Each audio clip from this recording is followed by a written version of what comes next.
The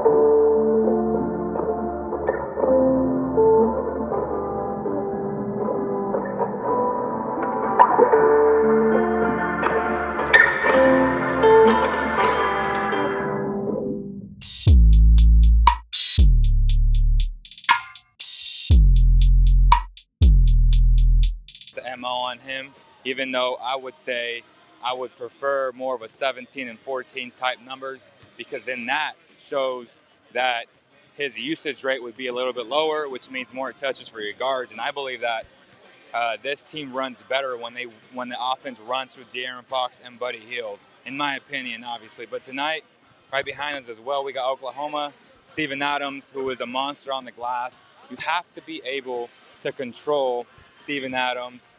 Big task for Richaun Holmes. Big task for Marvin Bagley.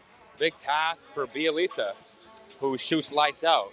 I think the Kings will win the game tonight. I'll answer your guys' questions in a little bit. My thoughts on Bagley, I think you bring him in slowly off the bench. You put him with Bogdanovich, you put him in the pick and roll. Hopefully he's learned a little bit by watching guys like Richaun Holmes, who has killed it offensively. He's a great roller, very athletic. Use that athleticism to your advantage. I think you'll be just fine, honestly. So the less usage, the better. Use that impressive second jump from Marvin Bagley, and I think everything will take care of itself. And I know some people want to say, well, you got to start him. You don't have to start him, because as of today, Bielitsa has been great. He's been great for the Sacramento Kings.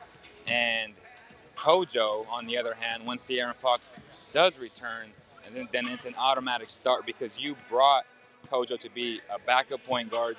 He's best in his role as a backup. I feel like he has struggled far too often offensively. And yes, he's had really good moments defensively. James Harden, the big one that stands out to me is the game against Denver.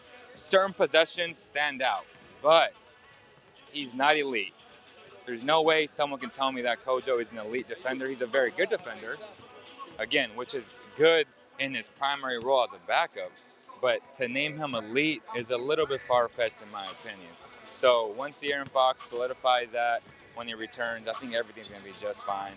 Other notes, Richaun Holmes, he's still killing it, averaging roughly about 64-65% from the field. The dude's a monster. He's been just such a huge surprise for this basketball team. Even though they paid the big bucks at Dwayne Dedmon, who hasn't played in the previous 2 games, I like that Walton is not afraid to say, you know what, we paid you the big bucks. So a lot of teams tend to play those guys because they get paid. The thing is, if you're not playing well and you're not helping the team, then you have to sit down and watch and be a great teammate. Dwayne Dedmon is known to be a great teammate, so that's not a problem. He's a class act, a true professional, so we don't have to worry about Dedmon being a distraction. The same with Bielitsa. Last year when he got pretty much pulled from the starting lineup, then from Dave Yeager, he never complained. He was a class act. He had a great first half of the season. But if today, Bagley needs to come off the bench and just compliment what the Kings have done, because Bielitsa and Holmes have been exceptional together. So I'm going to answer some of the questions from you guys in this episode.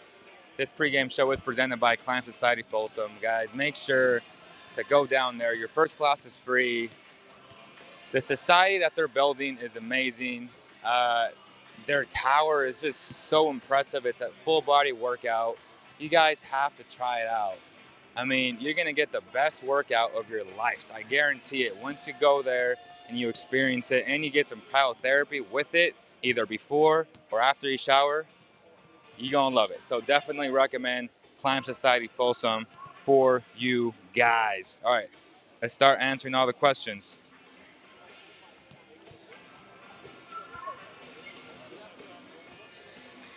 How's everybody doing, man? I love your suit. Appreciate you, Devin. What's good, Stack? What's up, Don? Edward says, I'm a little worried about this game because the Kings have a tendency to come flat out against big game against the Rockets or Nuggets. Okay, agreed. The Kings have to come out guns blazing. They have to come out focused. And I think they will tonight. The building's going to be rocking, and I just can't wait to feel the atmosphere from the best fans in the NBA. Charlie says, kind of nervous for Bagley's return. I feel you. You're nervous in the sense that he may want to force it, or you're nervous in the sense that he may be overwhelmed. There's a good nervous and there's a bad nervous. There's a good nervous where I'm like, well, he's much better than Dwayne Dedman. So that alone is a plus for this team. So I'm not mad at that. You're improving your talent, and anytime you can do that, it's always a good thing. This team has some good wins. They are going to put it together and go on the run. It's coming. I keep telling you guys, be patient. If AD or LeBron missing, they'd be in trouble, big time. Bagley and Bogut combo will be nice, no doubt. That's what I keep telling you guys. That combination, if Bagley has learned anything from sitting out, is Rashawn Holmes consistently rolling. You have to roll. You have to do the little things, the dirty things to win basketball games. You got to do it, man. Skip, what's up, brother? Just happy to have Bags back. Let him start getting his groove back, no doubt. How can the Kings work on the crucial things that matter at the end of the games? The only way of working on those type of things is being in those type of situations. The Kings have been in plenty of situations where they've lost games, they've won games. Today, they got to be good, and they have to be fundamentally sound to beat a very good OKC team who's won 6 out of 7, I believe, or 5 out of 6. So this OKC team is no slouch. They're going to bring it. They're confident after winning in Portland and somewhere else. I forget where, but they're pretty good. And I definitely underestimated them. Chris Paul went vegan. He's in phenomenal shape. I mean, the dude's balling. I think he's prepping himself to go to Miami later in the season, but right now, this Thunder team is pretty damn good. The starting lineup today will be the same. Nothing's changing. You're bringing Bagley off the bench. You're bringing Bogey off the bench. So it should be a good night for the Kings. I think the key to this game is rebounding. You have to keep Steven Adams off the boards, or at least try to, and win that battle. Try to eliminate second chance points from the OKC Thunder, and the Kings should get a victory tonight. Thank you guys so much. Appreciate you guys so much, and I'll see you guys on the next one.